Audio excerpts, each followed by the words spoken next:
Opa, tudo bem? Thales Jordan do Desvendando Exatas aqui. No vídeo de hoje a gente vai resolver 5 exemplos de indeterminação do tipo 0 sobre 0 utilizando diferentes formas de solução.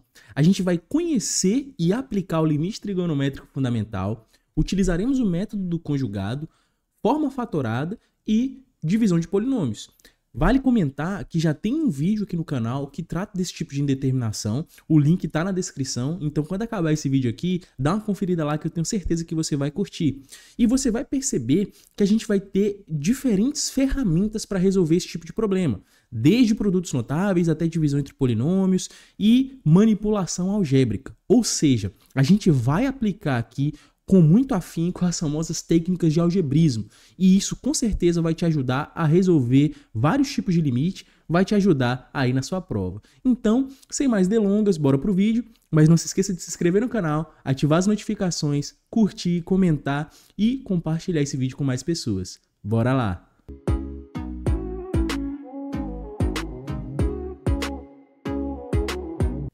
Ok, gente, vamos aqui para o nosso primeiro exemplo, que basicamente vai ser uma aplicação do famoso limite trigonométrico fundamental. Mas que limite é esse, Thales? Então, o limite trigonométrico fundamental é do seguinte tipo: limite com x tendendo a zero, ou seja, o nosso ângulo, aqui o x representa o ângulo, vai tender a zero, de seno de x sobre x vai ser sempre igual a 1. Ou seja, o que eu estou querendo dizer? Que conforme o ângulo se aproxima de zero, o seno também se aproxima de zero. Lembre-se que o seno de zero é zero, então é como se a gente tivesse ali zero sobre zero, é literalmente uma indeterminação. Só que conforme o ângulo em radiano se aproxima de zero, o seno também vai se aproximando na mesma velocidade. Então é sempre igual a 1. Inclusive, se você quiser saber como demonstrar isso aqui, deixa um comentário aí que eu trago para você a dedução do limite trigonométrico fundamental. Belezinha? Beleza. Então a gente já sabe que o limite de x tendendo a zero de seno de x sobre x é igual a 1. Mas não é só o x tendendo a zero, poderia ser qualquer coisa. Poderia ser limite com z tendendo a zero de seno de z sobre z também vai ser igual a 1. Também vai ser igual a 1. Poderia ser limite com θ tendendo a zero, de seno de θ sobre θ. Também vai ser igual a 1.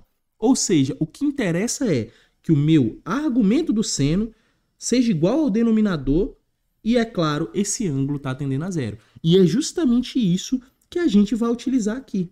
Perceba que nós temos ali o argumento como sendo 6x. Então, aqui o nosso argumento do limite é 6x. Só que ele está diferente do denominador. Então, a gente quer fazer com que o argumento 6x seja igual ao denominador aqui. Então, o 2x tem que virar 6x. Então, qual número que multiplicado por 2x que vai dar 6x? É justamente 3. Então, eu não posso só multiplicar o 3 no denominador. Eu tenho que multiplicar 3 sobre 3. Lembrando que isso aqui é uma técnica de algebrismo bem peculiar, né? Bem utilizada aí no cálculo, porque é como se a gente estivesse multiplicando tudo aquilo por 1. Então, a gente pode reescrever isso aqui como sendo limite com x tendendo a zero de 3 vezes seno de 6x, tudo isso dividido por 3 vezes 2 dá 6, 6x. Opa! Aqui eu já poderia até parar, mas é interessante que você sempre mantenha aqui o argumento condizente, ou seja, a variável que está aqui aparecer dentro do argumento e do denominador. Então, a gente vai utilizar aqui uma substituição. Então, usando, por exemplo, né, z igual a 6x, o que a gente vai ter? Ó?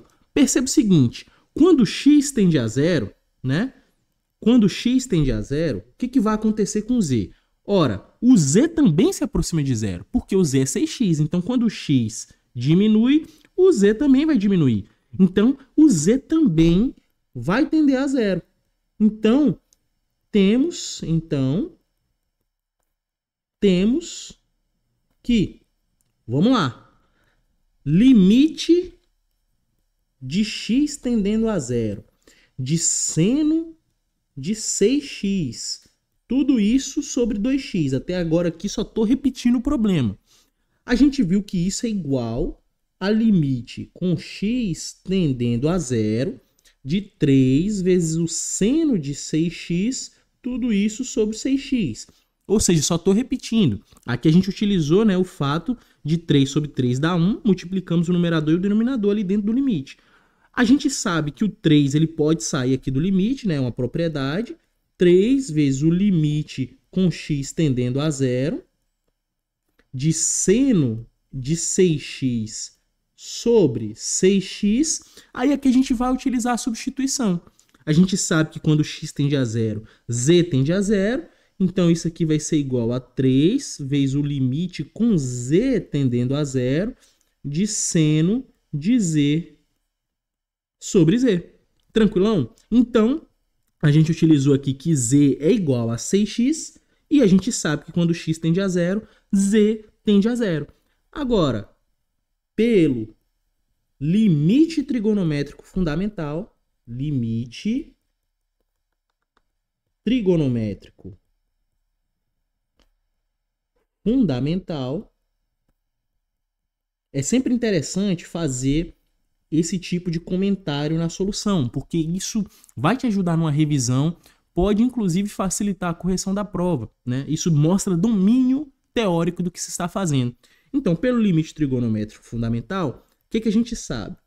Limite com θ tendendo a zero, perceba que eu não estou aqui me apegando a x, a θ, a z, é justamente para te mostrar que é seno de θ sobre θ. Então, quando o argumento, que também está aqui no denominador, tende a zero, isso é igual a 1.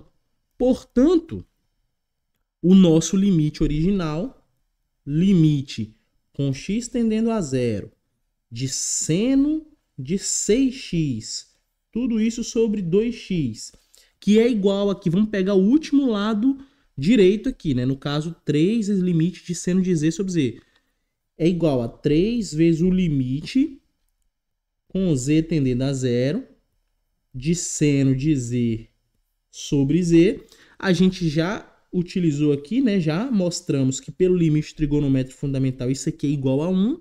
Então, isso é 3 vezes 1, que é igual a 3.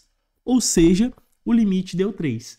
Perceba que a gente simplesmente aqui fez uma técnica de algebrismo e utilizamos uma substituição.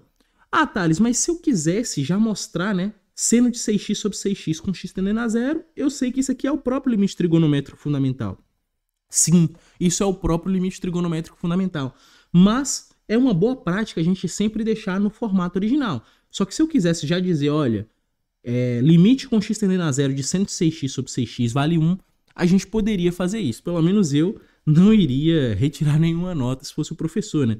Mas tem professor que é mais precioso, né? Mais preciosista, digamos assim, e prefere que se utilize até o final, incluindo a substituição certinho.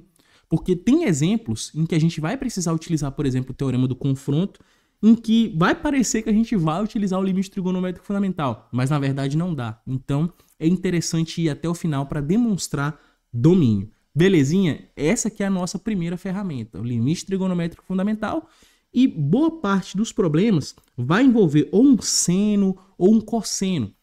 Então, a gente vai perceber que a gente vai utilizar ali alguma relação trigonométrica fundamental ou alguma técnica de algebrismo, como, por exemplo, multiplicar toda aquela fração ali por 1, e aí o argumento, né, vai tender a zero. A gente vai resolver um problema similar desses tipos aí. Tranquilão? Ok, gente, vamos aqui para o nosso segundo exemplo. Perceba que a gente tem aqui, de novo, uma indeterminação do tipo 0 sobre 0. Por quê? Se a gente substituir o 7, tanto no numerador aqui, onde tem x, quanto no denominador, aqui no denominador já está fácil, né? 7 menos 7 dá 0. Se a gente substituir aqui, no lugar desse x, 3 vezes 7 dá 21, mais 4, 25, raiz quadrada de 25 dá 5, 5 menos 5 dá 0. Então a gente sabe que a gente tem uma indeterminação do tipo 0 sobre 0.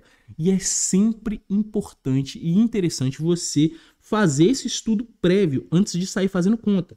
Por quê? Porque as técnicas que a gente está vendo aqui é para indeterminação do tipo 0 sobre 0. Então, se fosse, por exemplo, limite de x tendendo a 3, não seria 0 sobre 0. Bastaria a gente resolver o limite substituindo diretamente. Tranquilão? Ok. Mas o que a gente faz aqui? a gente não está observando um produto notável diretamente aqui que a gente pode utilizar. Divisão entre polinômios também não dá.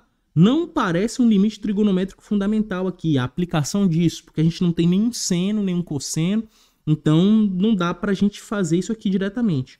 Opa!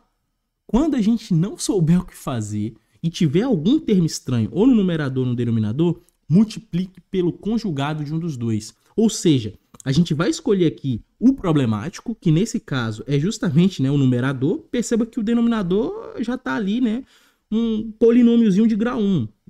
Esse cara aqui é só consequência, né? O 7 menos x é só consequência. O problema está justamente no numerador.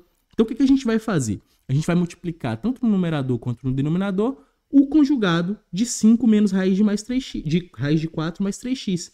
E quem é o conjugado de uma diferença ou uma soma? É justamente trocar o sinal. Então, quando a gente tiver ali um binômio, né, digamos assim, um binômio, dois termos aqui, ou somados ou subtraídos, a gente pode multiplicar pelo conjugado, e a gente sabe que o conjugado desse cara aí vai ser justamente 5. Agora, em vez de ser menos, a gente vai colocar mais. Então, vai ficar 5 mais raiz de 4 mais 3x, dividido por quem? Dividido por 5 mais raiz de 4 mais 3x. Ou seja, é como se a gente estivesse multiplicando tudo por 1, porque a gente está multiplicando tanto o numerador quanto o denominador. Mais uma vez aqui, essa técnica de algebrismo. Agora, perceba o seguinte, quando a gente multiplica, pega alguém ali como conjugado e a gente multiplica em cima e embaixo, perceba que a gente está fazendo o seguinte, vamos fazer um rascunho aqui, ó. Se eu tiver A mais B dividido por qualquer pessoa, por qualquer carinha ali, né, qualquer termo, digamos assim, né, a gente multiplicar, por exemplo, aqui o numerador pelo seu conjugado, a gente vai ter aqui, né, A menos B por A menos B. Perceba que a gente tem que multiplicar tanto em cima quanto embaixo, porque a gente tem que multiplicar por 1.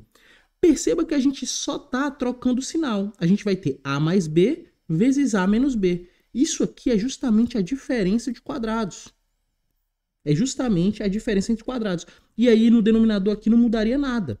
Ou seja, o que eu estou querendo dizer? Que não importa se eu estou pegando o conjugado do numerador ou do denominador.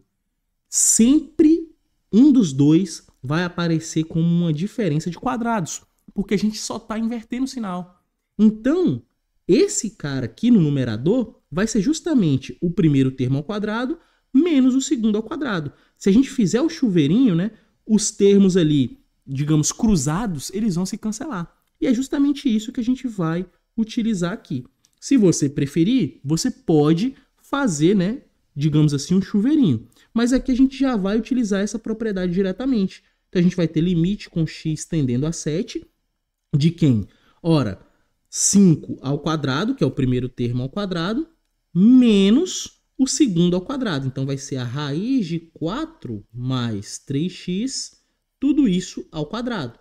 No denominador, é só fazer a multiplicação normal. 7 menos x vezes 5 mais a raiz de 4 mais 3x. Ou seja, só multiplicamos normal. E não adianta sair fazendo conta. Dá uma esperada.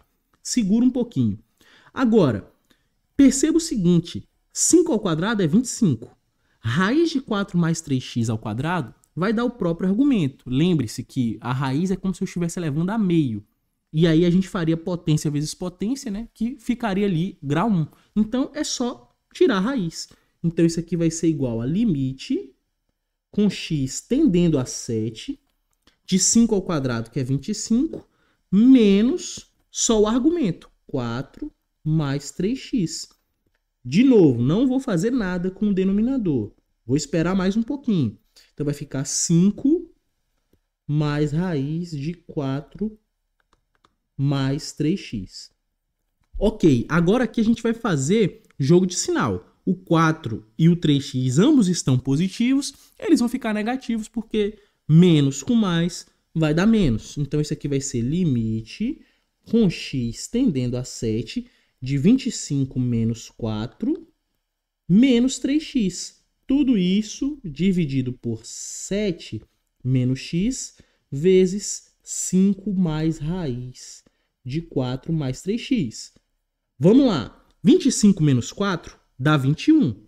Então, a gente vai ter limite com x tendendo a 7 de 21 menos 3x. Tudo isso dividido por 7 menos x. E eu aposto que você já percebeu o que está acontecendo aqui no numerador. A gente vai conseguir colocar o 3 em evidência. Então, a gente vai só terminar aqui. 5 mais raiz de 4 mais 3x. Então, terminando aqui. Agora, 3 a gente pode colocar em evidência. Por quê? Porque quando a gente coloca o 3 em evidência, né, ele vai sair aqui, vai ficar menos x. E no 21 a gente sabe que 7 vezes 3 é 21. E a gente vai obter justamente ali, ó, o 7 menos x, que é, digamos assim, né, quem está zerando tanto o numerador quanto o denominador. Geralmente vai ser sempre assim, né? A gente vai pegar ali ou o numerador ou o denominador e vamos encontrar justamente o problemático. Então, colocando o 3 em evidência, isso vai ficar limite com x tendendo a 7 de 3 vezes 7, que vai dar 21. 3 vezes menos x vai dar o menos 3x. Pronto, encontramos ali o nosso problemático. 7 menos x vezes 5 mais raiz de 4 mais 3x. Perceba que eu não saí fazendo conta. Não saí fazendo a distributiva no denominador. Então, quando a gente utiliza o método do conjugado, geralmente é quando a gente não sabe mais o que vai fazer. Então, não enxerguei ali diretamente o que está acontecendo, né? E é uma indeterminação do tipo 0 sobre 0, multiplica pelo conjugado. Faz ali a diferença de quadrados, vai desenvolvendo até ver se encontra o termo problemático para depois cancelar, que é o que a gente vai fazer aqui agora. O 7 menos x saiu, né? Cancelou ali com o do denominador. Teremos então limite com x tendendo a 7 de 3 sobre 5 mais a raiz de 4 mais 3x. E agora a gente pode substituir o 7 diretamente. Isso vai ser o limite com x tendendo a 7 de 3 dividido por 5 mais raiz de 4 mais 3 vezes 7. 3 vezes 7 dá 21. 21 mais 4 dá raiz de 25. Então isso aqui vai ser igual a limite com x tendendo a 7 de quem? De 3 sobre 5 mais 5. Por que, Thales? Porque 3 vezes 7 dá 21. Mais 4 dá 25. Raiz de 25 vai dar 5.